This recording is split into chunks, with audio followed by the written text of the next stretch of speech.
Parang mas masaya sana kung nandito yung gusto mong kasama. Susulitin na lang natin kahit na medyo naiisip natin na sana kasama natin. Hi guys! Once again, welcome back sa ating YouTube channel. Panibagong araw at syempre panibagong update na naman ang ating gagawin dito sa ating Chloe TV. Ayan, once again, welcome back to Chloe TV. And it's isang mapagpalang araw po sa inyong lahat, sa sulok man kayo ng mundo. So, unang-una gusto ko lang magpasalamat sa ating viewers and subscribers, no, sa walang sawang yung suporta dito sa ating YouTube channel, lalong-lalo na sa ating mga Kalingap supporters. Ayan, maraming salamat po sa inyong lahat. And of course guys, huwag din natin kalimutan, pasalamatan at palagi din po natin suportahan ang pinakaama ng Kalingap, si Kuya Bal Santos Matubang, si Ate Edna Vlogs, si Kalingap Rob, and of course si Jack Matubang. Suportahan din po natin ang lahat ng Keyboys, lahat ng Kalingap partners, and of course lahat ng charity vloggers sa Pilipinas. Kasi napaganda po ng kanilang advokasya at ito po ay para sa ating mga kababayang mahihirap. So kaya naman guys, no, ngayon yung magiging topic natin is about Dandet, no? So nakita niyo yung thumbnail natin, nalulungkot tayo para kay Papa Dan. Kasi nga, di ba, hindi nakasama itong si Midet sa trip Palawan ng ating Kalingap team. And nakita natin guys, no, sa ating preview kung saan talaga namang parang nalulungkot nga talaga si Papa Dan na hindi nakasama ang kanyang BB Midet, no? Alam kong nalulungkot din yung mga team Dandet natin dyan kasi parang nag-iisa ata si Papa Dan natin sa Palawan. Pero okay, mag-alala guys, nandun naman yung ibang Keyboys natin at Key Angels. So paniguradong maging masaya din yung Palawan trip ni Papa Dan natin. Ang importante guys, nandito tayo bilang supporters ng Dandet, huwag nating iwan, no? Ipanalangin natin na tuloy-tuloy na ito. Pero bago ang lahat, panoorin man natin ang video clip na to.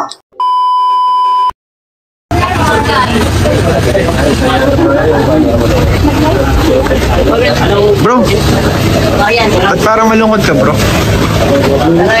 Ano lang, masaya pa rin naman kasi na first time ko sa Palawan, tapos na tayo magkakasama. Pero iba pa rin pagkasama mo din kasi siya, no?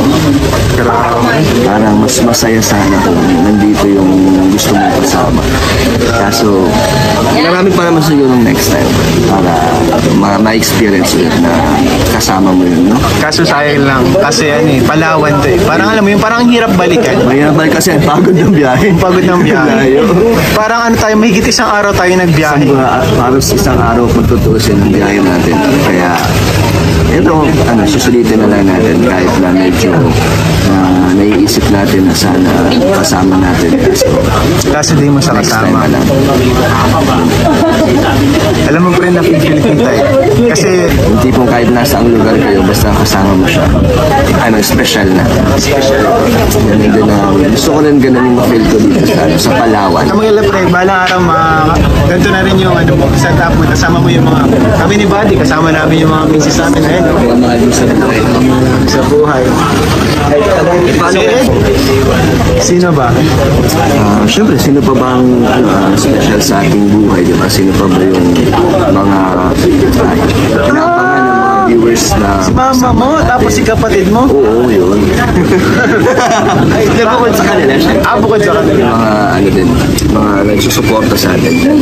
Ito siya. Mas maganda ito pag medyo umaraw. Oo, huwag naman sana mo lang. Pero alam mo naman mas maganda dito? Alin bro? Pag kasama mo yung gusto mo. Kasama mo. Sino ba yun bro? Sino ba yun? Susunod daw eh. Susunod daw? Susunod? Nasa airport daw. Kanina airport. Hindi, masaya lang talaga pag kasama mo yung special na tao sa mga ganito. Special na lugar na hindi mo talaga madalas matutunan. Memorable na ito. Oo nga bro. Tama ka dyan. Pero masaya ako na nandito ang Keyboys at ang ating... Nakakalungkot lang isipin na yung taong gusto mong makasama ay hindi mo nakasama sa isang lugar kung saan, yun na di ba?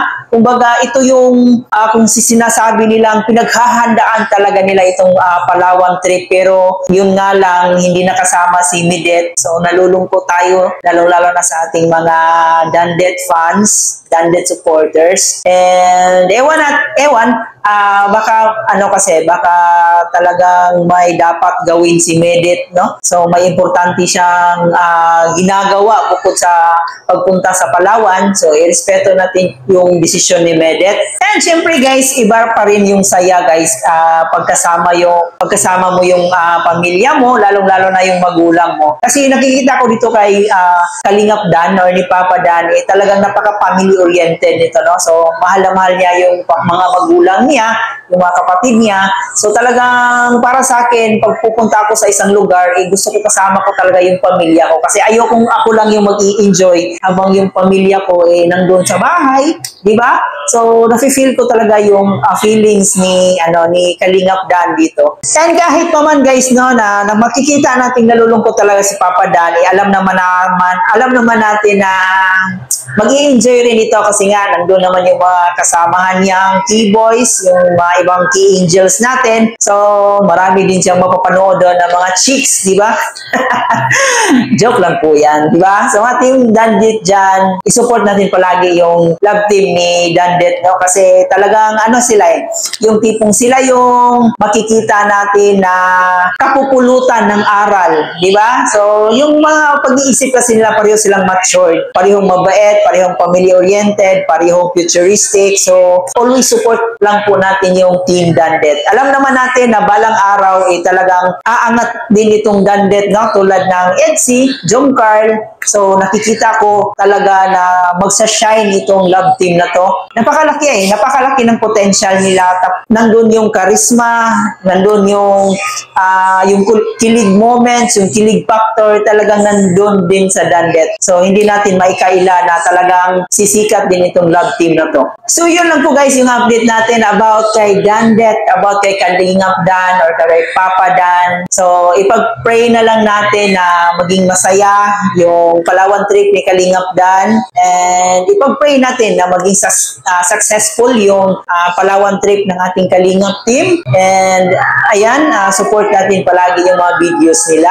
And syempre, huwag natin kalimutan si Kuya Bal Santos Matubang kasi siya naman talaga yung pinakaama ng Kalingap. So always support po natin si Kuya Bal Santos Matubang. And syempre, ang ating pinakamagaling na director si Kalingap Rab, huwag din natin kalimutan. Lahat ng key boys guys, supportahan natin sila, mga charity vloggers sa Pilipinas. So sana in the next Palawan trip nila, no, na bilang isang Dandet fan, makasama na itong si Bibi Medet natin at magkasama silang Papa Dan na nanonood ng sunset, nanonood ng sunrise, di ba? Or kung ano pa mang activity sa Palawan, talaga namang nakakakilig yun pagkasama si Medet at saka si Papa Dan doon. So we wish na sana pagbalik nila sa Palawan, kasama na si Bibi Medet or kung saan man sila pumunta in the next trip. So sana magkasama na itong love team Dandet natin. So yun lang po guys, maraming salamat sa inyo, nag-enjoy kayo.